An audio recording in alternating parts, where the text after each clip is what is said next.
നമസ്കാരം, ഞാൻ doctor P V Majeed. Doctor M health ടോക്കിലേക്ക് സ്വാഗതം. തലച്ചോറിന് കേടുപാടുകൾ മൂലമുണ്ടാകുന്ന ഒരു കൂട്ടം ലക്ഷണങ്ങളെയാണ് ഡിമെൻഷ്യ എന്ന് വിളിക്കുന്നത്. ഇത് വൈജ്ഞാനിക കഴിവുകൾ കുറയുന്നതിലേക്ക് നയിക്കുന്നു. പ്രായമായവരെയാണ് ഇത് പ്രധാനമായി ബാധിക്കുന്നതെങ്കിലും ഇത് വാർദ്ധക്യത്തിന്റെ ഒരു സാധാരണ ഭാഗമല്ല. വൈജ്ഞാനിക പ്രവർത്തനത്തിലെ കുറവ്, മെമ്മറി, ചിന്ത, പെരുമാറ്റം, ദൈനംദിന പ്രവർത്തനങ്ങൾ ചെയ്യാനുള്ള കഴിവ് എന്നിവയെ ബാധിക്കുന്ന ഒരു സങ്കീർണമായ നാഡീ വ്യവസ്ഥാ അവസ്ഥയാണ് ഡിമെൻഷ്യ. ഇത് ഒറ്റ രോഗമല്ല, മറിച്ച് വിവിധ അവസ്ഥകളെ ഉൾക്കൊള്ളുന്ന ഒരു പൊതുവായ പദമാണ്. അൽഷിമേഴ്സ് രോഗം ഇതിന്റെ ഏറ്റവും സാധാരണമായ രൂപമാണ്. മുഖ്യമായും ഡിമെൻഷ്യ തലച്ചോറിനെ ബാധിക്കുന്നു. ഇത് ന്യൂറോണുകളെയും അവയുടെ കണക്ഷനുകളെയും തകർച്ചയിലേക്ക് നയിക്കുന്നു. ഈ ന്യൂറോണൽ കേടുപാടുകൾ മെമ്മറി, ഭാഷ, തീരുമാനമെടുക്കൽ എന്നിവയുടെ ഉൾപ്പെടെയുള്ള വിവിധ തലച്ചോറിന്റെ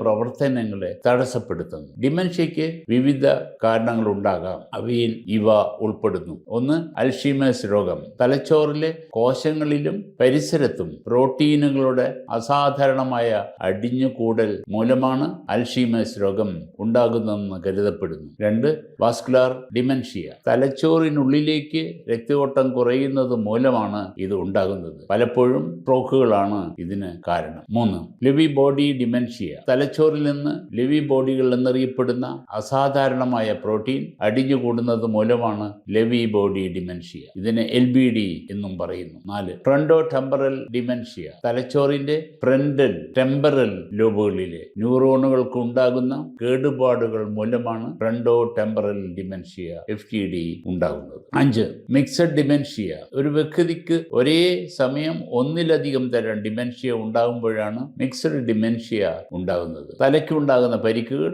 അണുബാധകൾ, ചില മെഡിക്കൽ അവസ്ഥകൾ എന്നിവയാണ് മറ്റു ഘടകങ്ങൾ. മെമ്മറി നഷ്ടം, ആശയവിനിമയം നടത്താനുള്ള ബുദ്ധിമുട്ട്, യുക്തിസഹമായ തീരുമാന ശേഷിയിലെ തകരാറുകൾ, മാനസികാവസ്ഥയിലും പെരുമാറ്റത്തിലുള്ള മാറ്റങ്ങൾ, ദിശാബോധം നഷ്ടപ്പെടൽ എന്നിവയാണ് ഡിമെൻഷ്യയുടെ സാധാരണ രോഗലക്ഷണം. ഈ ലക്ഷണങ്ങൾ കാലക്രമേണ വഷളാകുകയും ദൈനംദിന പ്രവർത്തനത്തെ ബാധിക്കുകയും ചെയ്യുന്നു.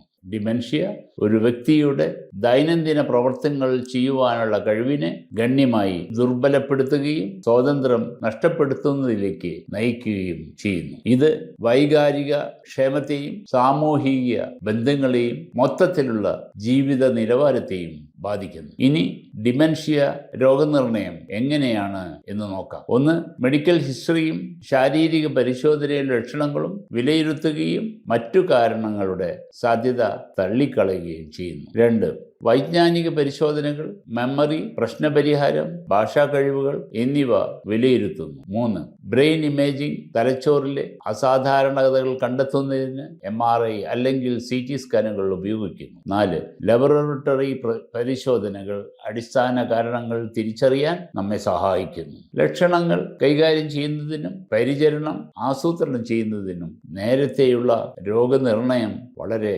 അനിവാര്യമാണ്. ഡിമെൻഷ്യ പ്രധാനമായും 65 വയസ്സും അതിൽ കൂടുതലുമുള്ള വ്യക്തികളെ ബാധിക്കുന്നുവെങ്കിലും 30 വയസ്സ് പ്രായമുള്ളവരിൽ പോലും നേരത്തെയുള്ള ഡിമെൻഷ്യ ഉണ്ടാകാറുണ്ട്. എന്നിരുന്നാലും ഇത് വളരെ കുറവാണ്. ഡിമെൻഷ്യയ്ക്ക് ചികിത്സയില്ല, പക്ഷേ ചില മരുന്നുകൾ രോഗലക്ഷണങ്ങളെ നിയന്ത്രിക്കാൻ സഹായിക്കും. കൊളസ്റ്ററേസ് ഇൻഹിബിറ്റേഴ്സ്, മെമാൻറ്റിൻ, ഈ മരുന്നുകൾ രോഗലക്ഷണങ്ങൾ താൽക്കാലികമായി മെച്ചപ്പെടുത്തുകയോ അവയുടെ പുരോഗതി മന്ദഗതിയിലാക്കുകയോ ചെയ്തേക്കാം. നിലവിൽ ഡിമെൻഷ്യയെ തടയാനോ റിവേഴ്സ് ചെയ്യാനോ കഴിയുന്ന ഒരു ചികിത്സയും ഇല്ല തന്നെ. ഡിമെൻഷ്യ കൈകാര്യം ചെയ്യുന്നവർ ഇനി പറയുന്നവരിൽ ശ്രദ്ധ കേന്ദ്രീകരിക്കുന്നു. ഒന്ന്, മരുന്നുകൾ ലക്ഷണങ്ങൾ നിയന്ത്രിക്കാൻ ആവശ്യമാണ്. രണ്ട്, ചികിത്സകൾ. കൊഗ്നിറ്റീവ് സ്റ്റിമുലേഷനും ഒക്യുപേഷണൽ തെറാപ്പിയുമാണ് പ്രധാനപ്പെട്ട ചികിത്സകൾ. മൂന്ന്, പിന്തുണയുള്ള പരിചരണം. അതായത് സുരക്ഷിതമായ ഒരു അന്തരീക്ഷം സൃഷ്ടിക്കുകയും വൈകാരിക പിന്തുണ നൽകുകയും ചെയ്യുന്നു. കൂടുതൽ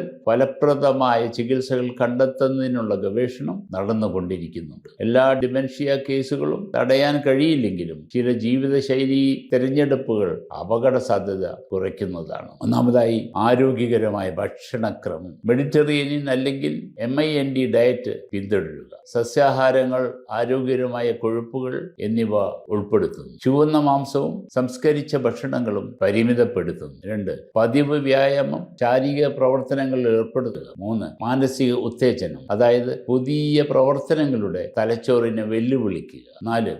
സാമൂഹിക ഇടപെടൽ, സാമൂഹ്യ ബന്ധങ്ങൾ നിലനിർത്തുക. ആരോഗ്യ അവസ്ഥകൾ കൈകാര്യം ചെയ്യുക. രക്തസമ്മർദ്ദങ്ങൾ, കൊളസ്ട്രോൾ, പ്രമേഹം എന്നിവ നിയന്ത്രിക്കുക. ചില പഠനങ്ങൾ സൂചിപ്പിക്കുന്നത് ചില സപ്ലിമെന്റുകൾ തലച്ചോറിന്റെ ആരോഗ്യത്തെ സഹായിക്കും എന്നാണ്. ഒന്നാമതായി, omega-3 ഫാറ്റി ആസിഡുകൾ. മത്സ്യ എണ്ണയിൽ കാണുന്ന ഇവ വൈജ്ഞാനിക പ്രവർത്തനത്തിന് പിന്തുണയ്ക്കും. 2. Vitamin D.